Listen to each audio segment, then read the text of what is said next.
In the previous episode, we demolished another building on our property. We also started cleaning up the area after the demolition. Now we continue this process, but to be able to do it to the end, we need to take one more step.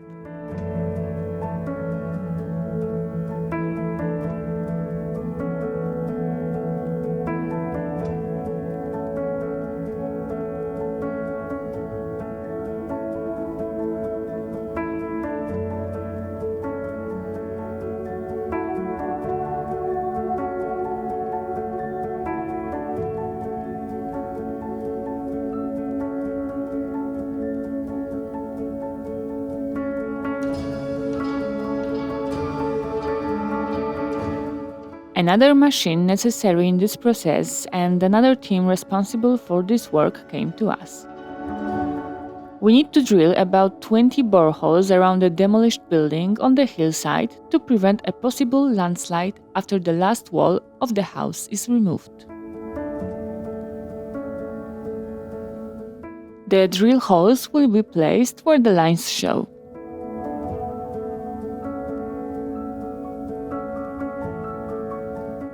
By passing this process, we would be risking too much. On this slope, the rock that provides a stable base is hidden much deeper than in the case of the other buildings. Therefore, after removing the only permanent element, which is the wall, the ground could dangerously slide during later works.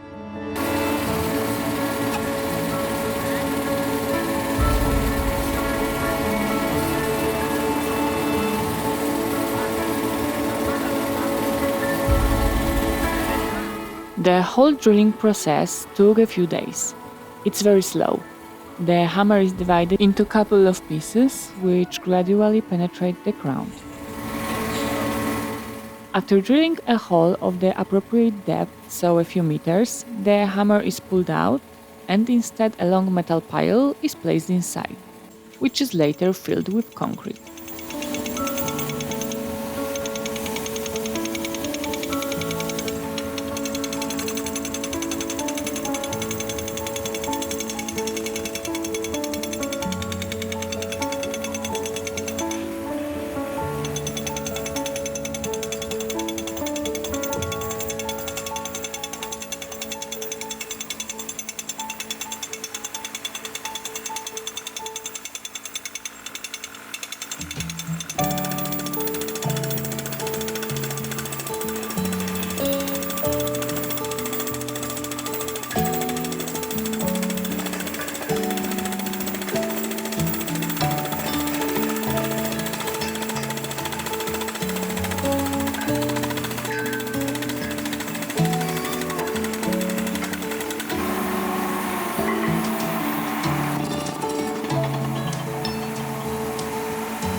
To place the pile inside the hole, a winch with a hook is needed, which you can see right now.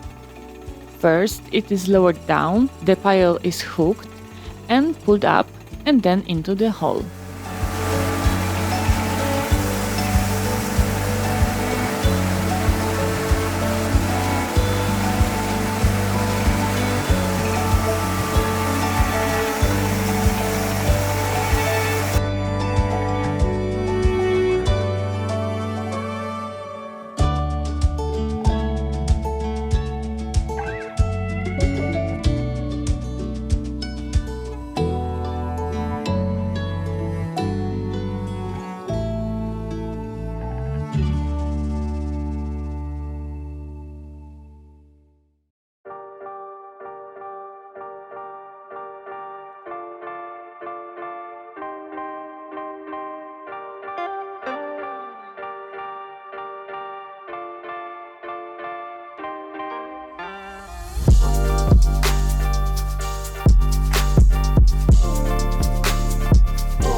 Now the concrete is being prepared.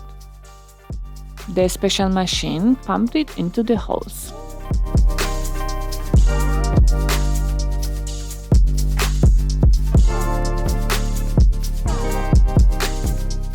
After the drilling process is finished and the concrete has set, we expose the upper part of the piles to connect it with concrete.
Here you can clearly see how the piles are arranged and how the additional concrete will be poured.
After the concrete had dried, the last wall could be removed and the ground could be cleaned completely.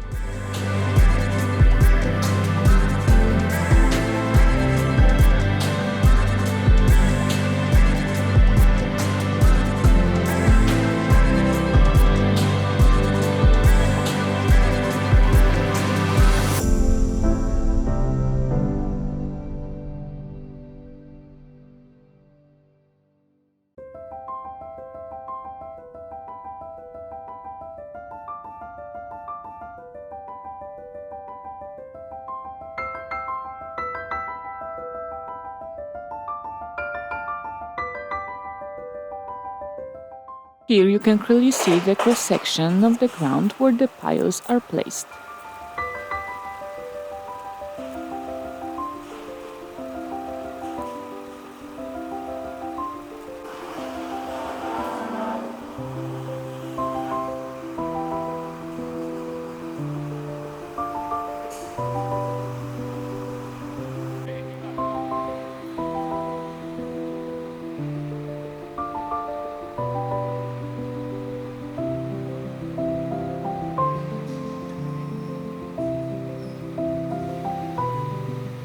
We also received a delivery of materials needed to make reinforcement in the base of the building. This building is larger than the first renovated one and is placed on a slightly more difficult base.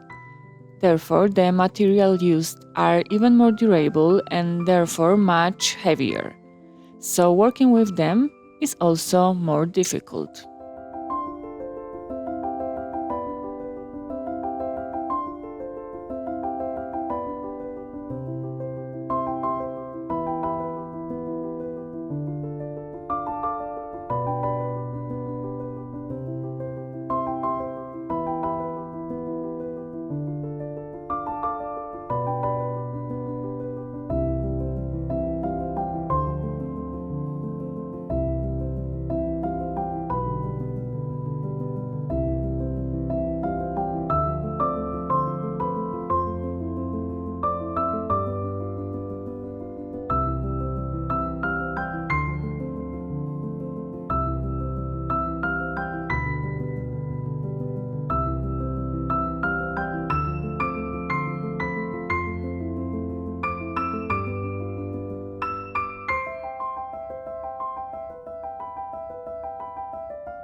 While the team was working on the building, Maciek made a few more minor corrections to our recently planted areas.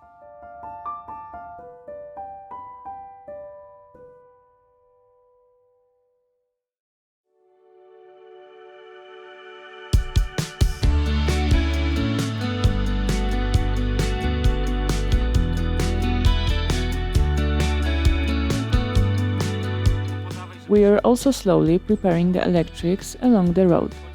As you remember, we recently connected outdoor lamps in one part, and we are expanding the range of the internet in our area. We are striving to have very good Wi-Fi access throughout the entire area. Here we decided to distribute the fiber optic cable in another place.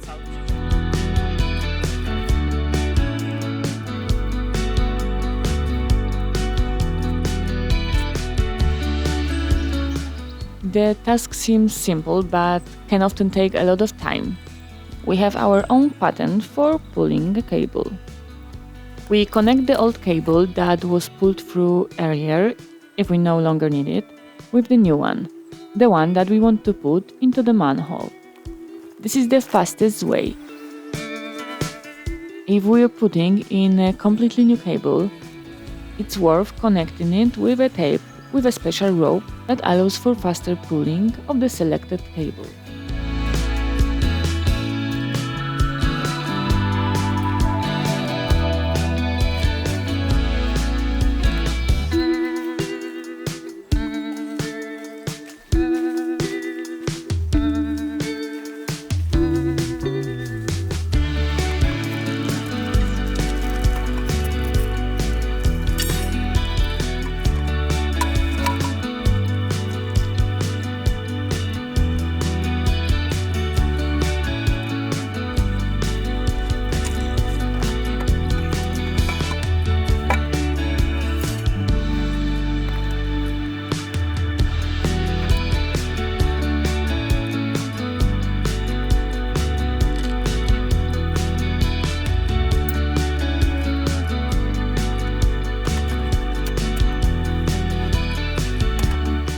I'm sure you remember this view well. About 7 months ago, we managed to clear this area, which was overgrown with prickly bushes and impossible to clear with basic equipment due to the sloping hill. We rented a mowing robot, then which turned out to be a bullseye. Thanks to this, we gained access to, among others, a dozen or so olive trees that had been neglected for years. Since it was already the end of the season in which olive trees are pruned, we gave up on their care to do it in the coming year.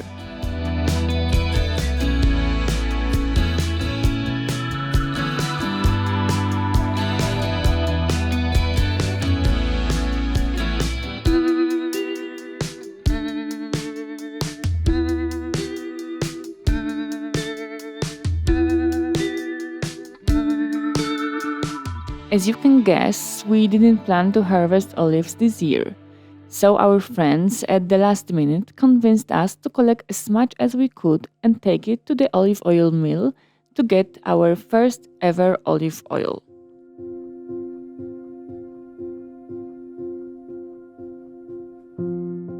We took tools that might be useful and started with the trees located closest to us. You can pick olives with your hands, but it will take longer, of course. Tools that will shake the branch or comb it. With option number 2, it's worth spreading a net that will allow you to quickly pick olives from the ground. The net we used comes from a temporary roof that was over the terrace next to the demolished house and was supposed to protect us from the sun. The net works very well, but unfortunately it's in small pieces, so we noticed immediately that it needed to be upgraded. The next day we borrowed more boxes and started joining the net into one large piece with a hole for the tree trunk.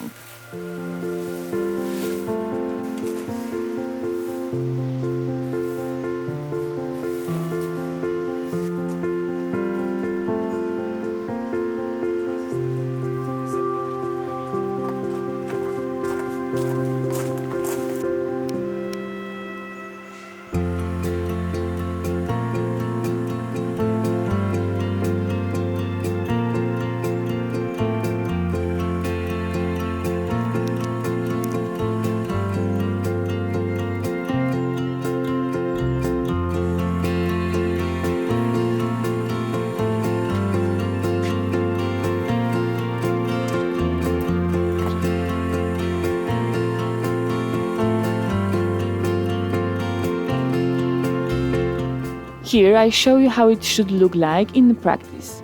Imagine that I'm a tree trunk. So this one part is separated and the rest one is connected together. This prevents the olive from falling out of the net.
Our technique is to comb the branches with a long rake. It's the only tool that suits the circumstances because it has spaced out tines, but it worked quite well on those few trees.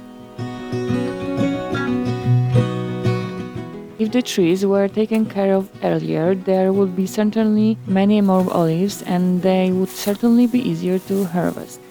However, as a daughter of a retired farmer, I can say that olives are the most pleasant product to harvest. They don't require much attention, many tools and time, unlike other fruits or vegetables.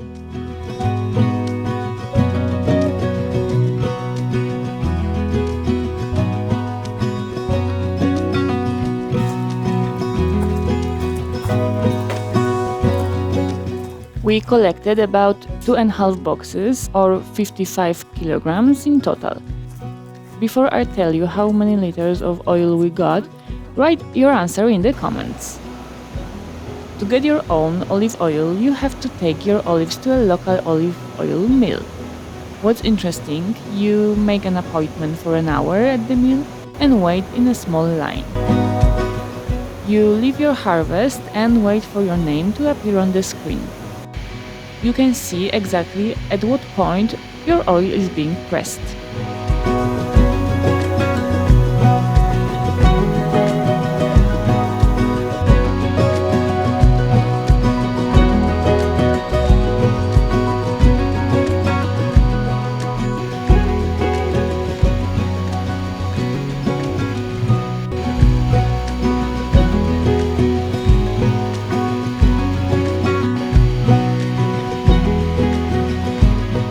We brought home 4 liters of olive oil. We consider the first spontaneous harvest to be successful. This amount will be used in the next few months.